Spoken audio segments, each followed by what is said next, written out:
Esatto, quali sono queste proposte? Sì, allora intanto le erogazioni liberali, sarebbe a dire soldi che vengono messi a disposizione, è la forma più diffusa di sostegno a queste organizzazioni, quindi non parlo proprio di bilancio sociale. Far sapere che esistono queste organizzazioni che possono aver bisogno di soldi, perché l'impresa cosa fa? Sostiene, dà dei quattrini e poi l'ente no profit lo utilizza per vari motivi.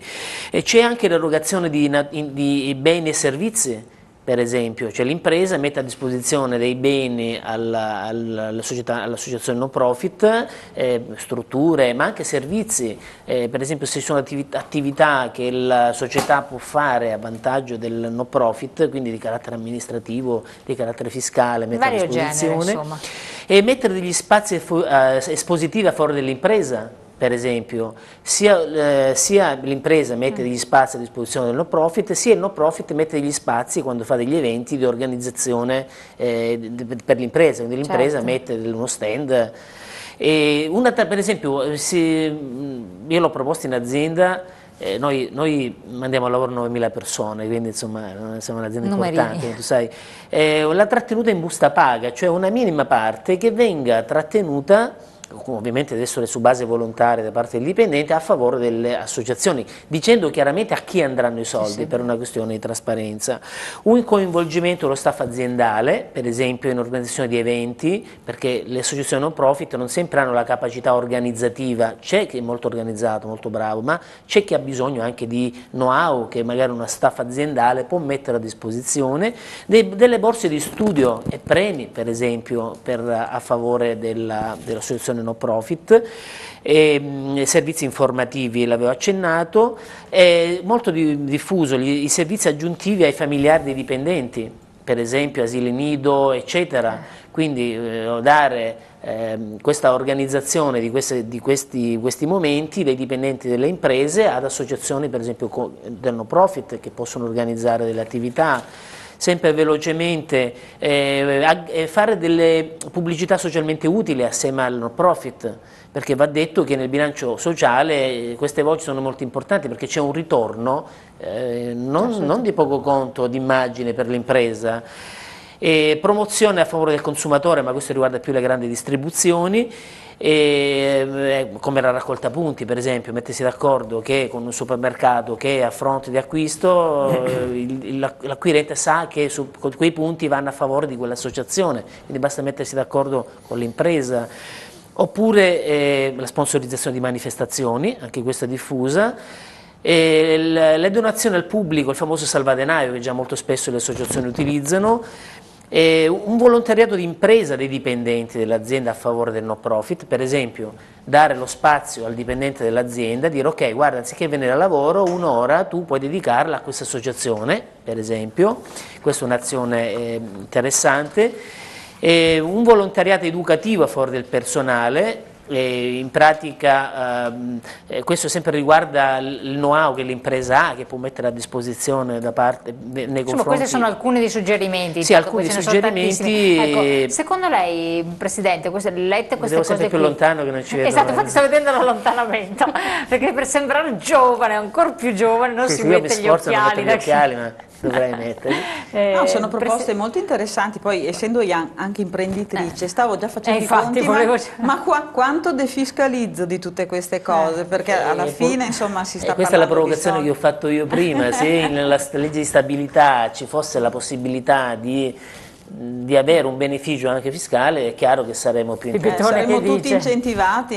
Che dice lei? No, come dire, il panorama è molto ampio e molto interessante, bisogna capire come, anche dal punto di vista economico, come riusciamo anche a gestirlo questo, però le idee sono sicuramente positive e non so se possiamo anche a livello regionale portarle in... Beh, ci sono delle regioni che hanno fatto alcune cose, possiamo sicuramente portarle, poi se magari ci dai gli spunti, magari qualcosina. sono andato velocemente. Magari dopo ve li scambiate, esatto. No, in campi molto diversi ci sono delle regioni che hanno fatto per esempio forme di defiscalizzazione per gli investimenti nella ricerca.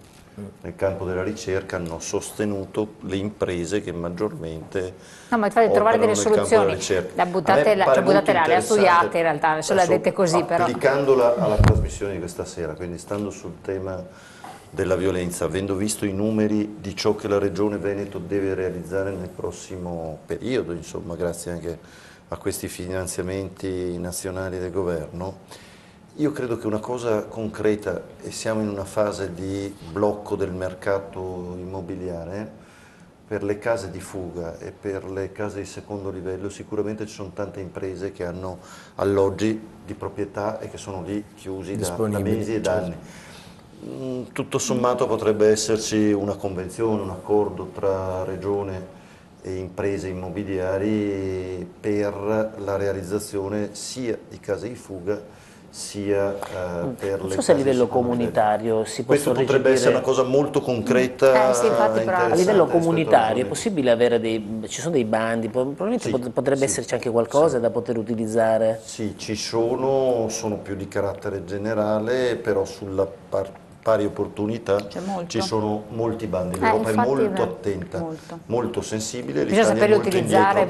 Quindi abbiamo la possibilità, hai ragione prima, hai detto una cosa sacrosanta, mi aveva impressionato, fino all'ultimo Parlamento l'Italia ricopriva il 78° posto nelle classifiche delle presenze di donne nei Parlamenti. C'erano paesi a maggioranza islamica che ci precedevano, ma di gran lunga. Poi non è detto che avere tante donne in Parlamento significa più diritti, però voglio dire, può avere è una un peso cosa diverso, della quale mi vergognavo un po'.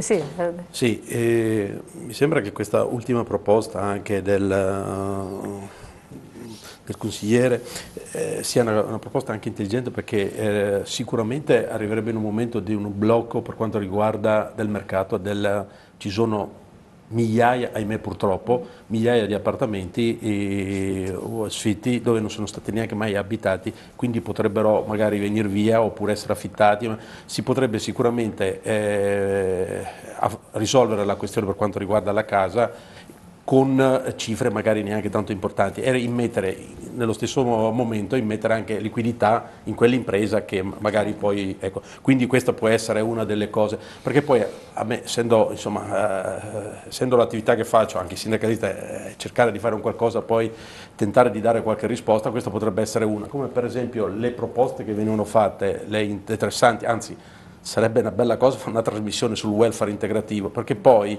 noi oggi la trasmissione, il tema è quello della violenza e quello è, però se si riuscissero magari a monte a risolvere tutta una serie di problemi, vuoi che magari qualcosa aiutiamo, qualcosa si allevi, perché solo parlarne non succede.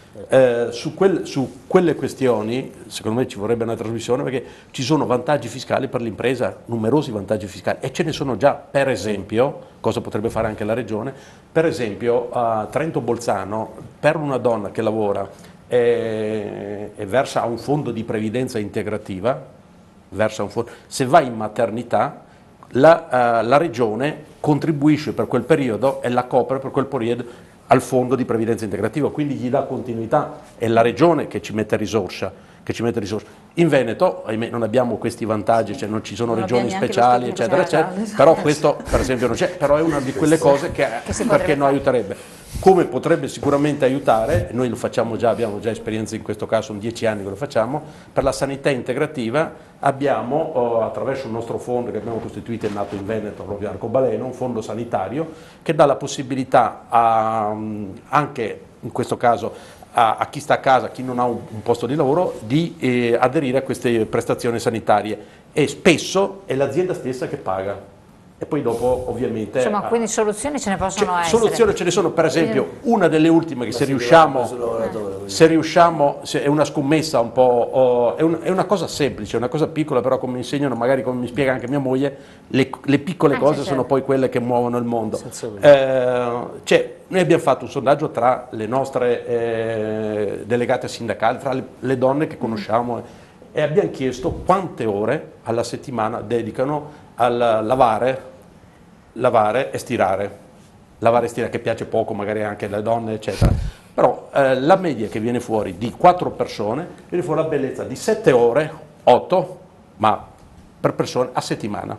a settimana queste. Allora, cosa potrebbe fare la contrattazione? Cioè, quindi tornare di nuovo sul rapporto della contrattazione aziendale e confronto con le aziende, perché è lì che secondo me si affrontano e si possono risolvere alcuni problemi, visto che il pubblico è in difficoltà.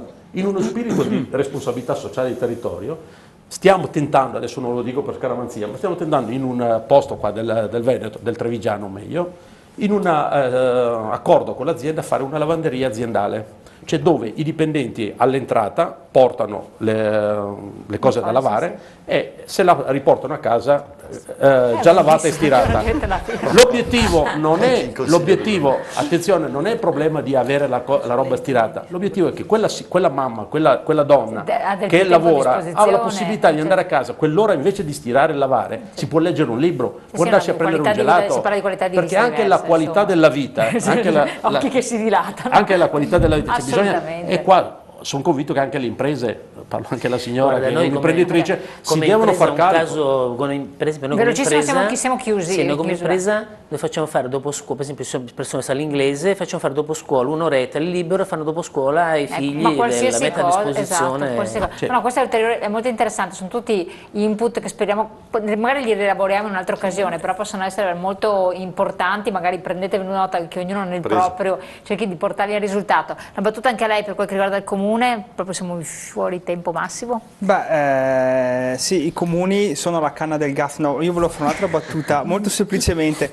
basterebbe dare al Veneto la possibilità di spendere 1,5 miliardi di risorse prodotti in Veneto bloccate dal patto di stabilità. Ne avrebbero molto di più. E lì apriamo un altro capitolo e lo affronteremo ancora insieme.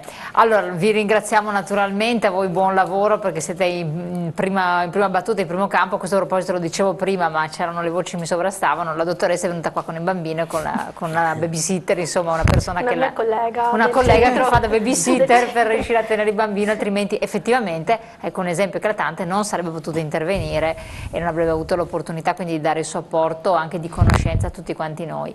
Allora io vi ringrazio di essere stati qui con noi, ringrazio i telespettatori di averci seguito, speriamo che qualcosa sia servito per chi è vittima, sapere che c'è chi si sta muovendo, ci sono provvedimenti in regione che sono stati fatti, come la nostra regione anche in altre, ci sono dei centri di volontariato e non solo che si occupano di questo, tanti propositi per gli imprenditori, so che ce ne sono anche tanti, alcuni dei suggerimenti, provate a farvene carico in proprio, almeno una di queste idee, adottarle, possono essere estremamente utili, almeno uno si rende attore di qualcosa di positivo e di propositivo per la collettività, per chi ne ha bisogno, e quindi non è esso stesso, non facendo nulla, carnefice, perché alla fine volevo arrivare a dire questo, attenzione, non è solo carnefice chi tiene il coltello, ma anche chi sta a guardare in modo impunemente, quindi come quello nell'ascensore che sale, guarda e se ne va via e non fa assolutamente nulla. Quindi quanti carnefici in più ci sono? Meditate gente, buona serata, arrivederci, ci vediamo domani, grazie.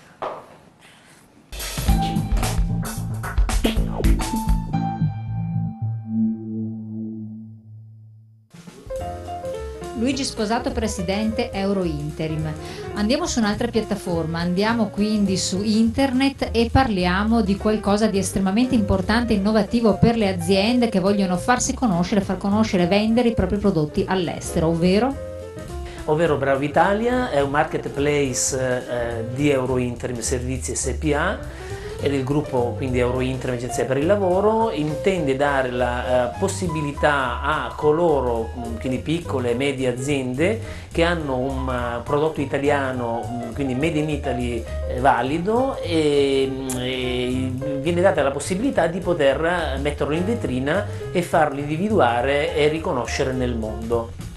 Sostanzialmente noi diamo l'accessibilità alle imprese che vogliono mettere in vetrina i prodotti in maniera molto semplice, dal telefonino, dal tablet, dal computer, si caricano e si mettono in vetrina i propri prodotti e con un click si riescono a inserire diverse tipologie, quindi taglie, misure, quantità, modalità di spedizione, tutto quello che serve per poter poi promuovere appunto all'estero il prodotto Made in Italy. La cosa che faremo è, mentre il cliente ha l'onere di inserire, quindi di dedicare del tempo per inserire questi prodotti in vetrina, il nostro onere sarà quello, oltre a mettere a disposizione questa piattaforma estremamente evoluta, quello di posizionare nei motori di ricerca del mondo il Bravo Italia, questo marketplace, in modo tale che dalla Cina, dalla India, dagli Stati Uniti, ovunque una persona si colleghi e voglia comprare il Made in Italy, noi dobbiamo fare in modo che appaia nelle pagine di ricerca il Bravo Italia, e di conseguenza poi il cliente fa le scelte rispetto a quello che ritiene opportuno. Le potenzialità che possono essere offerte alle aziende sono enormi.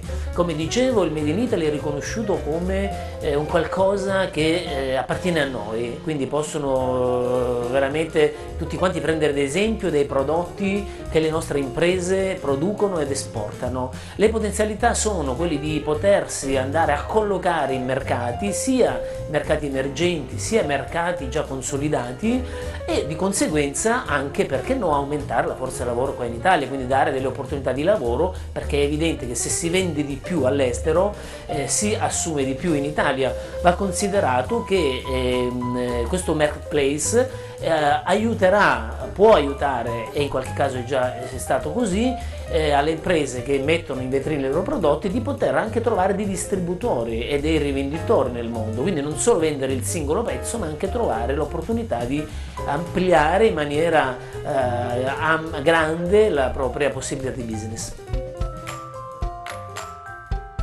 Il tuo prodotto è from Italy. Vendilo qui su www.bravoitalia.it. Bravo Italia è una nuova e dinamica piattaforma marketplace che vuole offrirti la possibilità di pubblicizzare e vendere i tuoi prodotti from Italy all'estero. Noi ci occupiamo del posizionamento su Google per promuovere lo stile italiano all'estero e della visibilità del tuo brand sui social network. Tu crei la tua vetrina gratuitamente, sponsorizzi il tuo brand e incrementi il parco clienti. Puoi gestire le spedizioni ovunque tu sia. Spedisci i tuoi prodotti in tutto il mondo. La chiave del tuo magazzino è sempre a portata di mano. Riassortisci i tuoi prodotti e la tua vetrina è sempre viva. Abbiamo a cuore il tuo successo, perché sarà anche il nostro. Registrati con un click. Inserisci con facilità i tuoi prodotti. Gestisci in autonomia la tua vetrina e gli ordini. Sponsorizza il tuo brand gratuitamente. Registrati e inizia a vendere.